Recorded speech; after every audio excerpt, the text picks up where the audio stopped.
Today we will talk about Global Talent Visa in the UK. That is a very unique program for migration globally. And I think only the US has something relevant, something that can be compared in its efficiency. And today we will talk about why the UK Global Talent Visa is so efficient and so good for all different types of professions.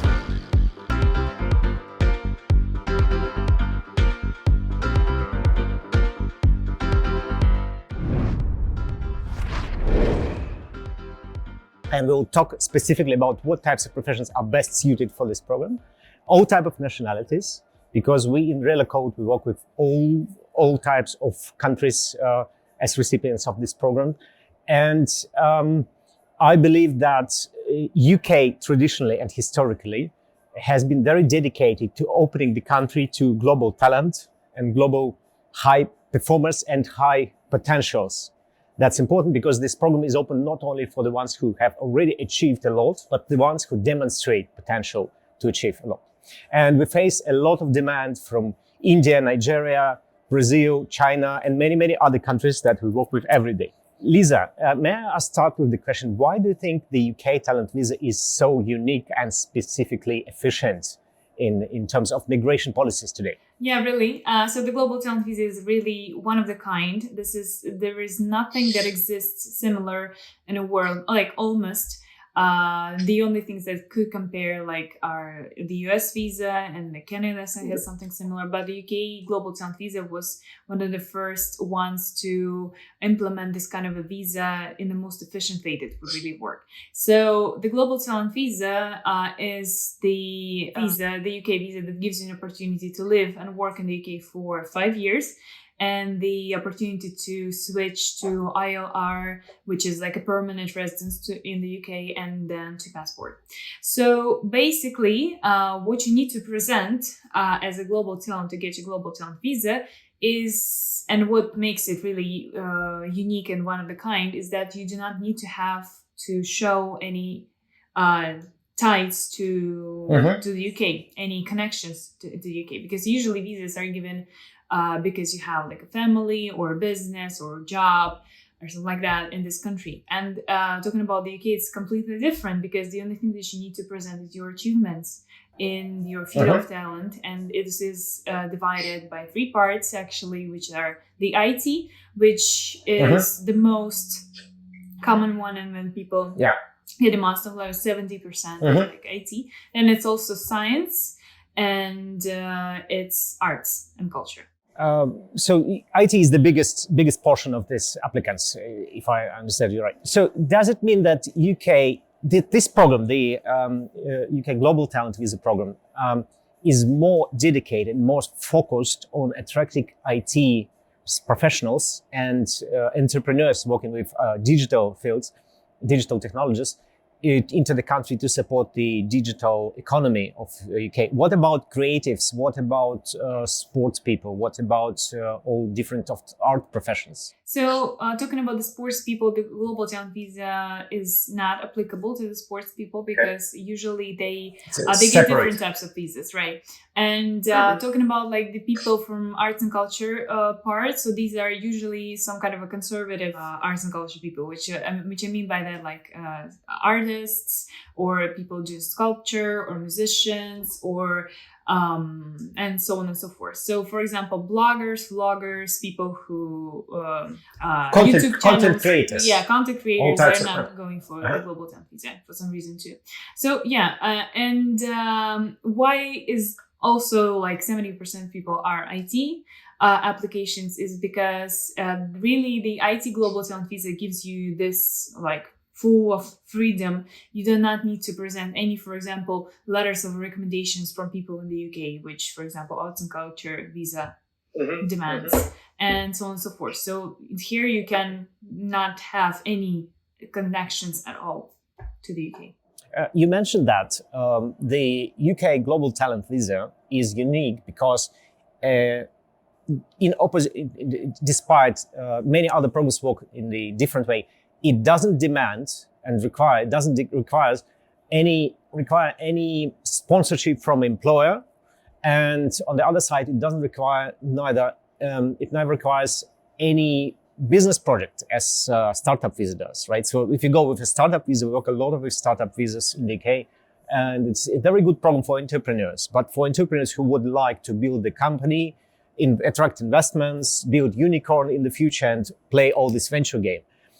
So the global talent visa, at the same time, it can be used by these entrepreneurs as well. So what is the difference? I mean, what is this border between the startup visa and global talent visa? If I'm an entrepreneur and not just an IT specialist, and I want to work with digital products, digital projects, what is the criteria for me to select to go for global talent visa or for a startup visa in the UK? So the main difference here would be that the startup visa, which is actually innovator founder visa. So the innovator founder visa requires you, it doesn't have to be a digital business. It can be like any kind of business, even sometimes a classical business.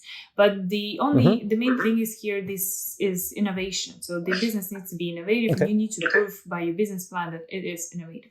Moreover, the innovator founder visa is different because it requires different types of it requires actually you being successful in future, because if you want to your business, because if you want to then switch to ILR, your endorsing body, like the body that gave you the permission to go to the UK, it will analyze your progress on this business and then decide whether you need to be given your ILR or not. It does not work like that with the global talent visa. You don't need to present any reports to anybody of what you're doing in the UK. Here, if you have a digital business, not exactly innovative digital business, not necessarily innovative digital business, it can be any kind of digital business, and you may be not an entrepreneur. Again, this is important to mention. It's not only for the entrepreneurs; it's also for IT specialists, like technical ones, or business specialists too. So at this point, you can come to the UK with the intention either to build your business or to work an employer in the UK or even outside the UK, and you need to prove that something in your past, some of your past achievements, they do cover the necessary criteria, which is not always that great. So at this point, and you get the global talent visa for 5 years, and so sometimes the innovator founder is a better option for people, especially for people who don't have a digital business, and sometimes the global talent visa would be a better option. As far as I know, one of the good points about the global talent visa in the UK is that you can apply both from outside of the UK, or being legally inside of the UK, except the fact of coming by the tourist visa. So you need to be either by a student visa or a working permit visa, working permit, or any other type of legal stay other than touristic visa. So that means that the global talent visa in the UK is a good way for students who graduate and for ex-employers of, Facebook, if they just want to let some people go out of the company, to stay in the UK and not being related, not being bounded to any sponsor, university or employer. How that works? Yeah, actually, some people do apply for outside the UK, and this is an easy process, as you see. You just apply for the endorsement, and then you get your endorsement, you apply for the visa, until you get the visa. And sometimes it happens that people are inside the UK are willing to switch to another type of a visa. For example, like 90% of cases of this thing is when you are on a skilled worker visa. And actually, for many people, having a skilled worker visa is an anxious thing, because you are really connected to your employer. And anytime, for example, your employer wants to change something in their structure and let you go, or for example, you want to change your employer and you cannot do that on the skilled worker visa. Well, you can, but you just only have 2 months to do that. And this process in the UK, and they take sometimes longer. So this is why there are a lot of cases when people say, well, I get fired. What do I do now? I want to stay in the UK. And they switch to the global talent visa. Or people on students on postgraduate visa. So after you finish university, you can get your postgraduate visa for 1 year to make things out and to realize. And then when your postgraduate visa is over, sometimes people are also switching to the global talent visa at this point. So the only types of visas, or for example, Ukrainian schemes visa, Two, so for people who want to stay in the UK after 3 years that are given this visa, they might switch to the global talent visa. So like there are types of visa that you cannot switch to global talent visa with. These are like short-term students visa when you go just for a couple of weeks or month for example, language studies.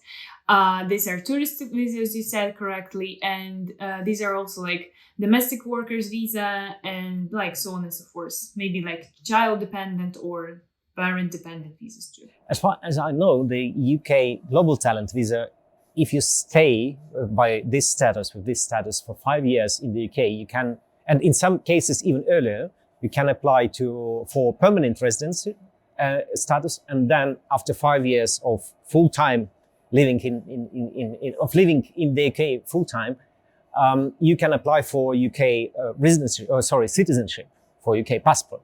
And that's a good point, because for many other programs, if we consider many other programs, for example, startup visa, it is given for a period of 3 years that needs to be extended based on your business progress. And if there is no progress, you will not be able to extend it. And thus you will not be able to run to the point of 5 years where you can apply for the permanent residency and for the citizenship.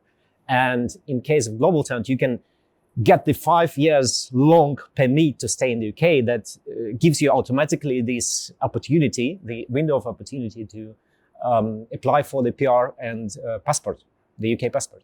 Yeah, it usually looks like that. So as you may know, like the global talent visa is usually divided by two parts. So there are two types of the global talent visa: the exceptional promise visa and the exceptional talent visa. Yeah. So it's basically what they've done. So when the global talent visa was firstly launched in 2019, it was only exceptional talent visa. And it was called exceptional talent visa. But after some time, they have realized that there are people who are just starting their career in IT, for example, or other types of talent, and they're promising at this point. So they could have done a lot in the UK still, and they are starting their career. So that's why they have launched the exceptional promise route. So basically, if you have 5 or less years of experience in IT or other field, it's your exceptional promise. And if you have more than 5 years, you're exceptional talent.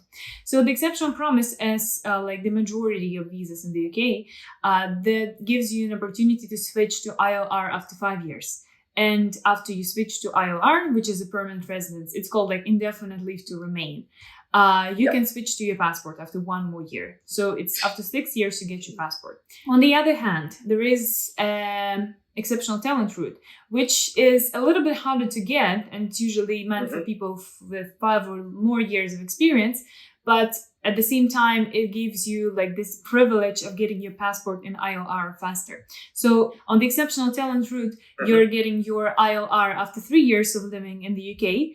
And after 2 more years, you can switch to your passport. So making it 5-year route after 6 years. I know that recently we have published a full step-by-step guide how to get a UK Global Talent Visa at our YouTube. So we should add a link under this video for anyone who would like to know all the details, how to follow the process and go through the process. But we also have all our consultations that are online by Zoom, presumably. How are these consultations are organized, and what questions can be covered at these consultations, and what's the way to get into them? So this is something that we help people to understand whether the global talent visa is a good route for them, because it has its criteria, and it's not really easy always to understand whether you're eligible for this visa or not. So we're helping you understand whether you are eligible or not. What is the like approximate chance of you getting the visa? What are like the weak and strong points of your application?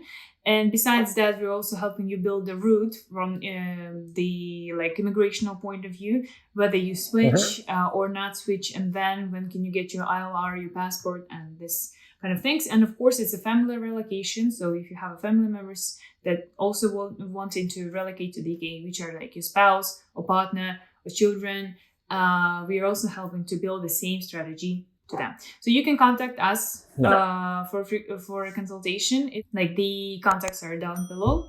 You can use them to do that.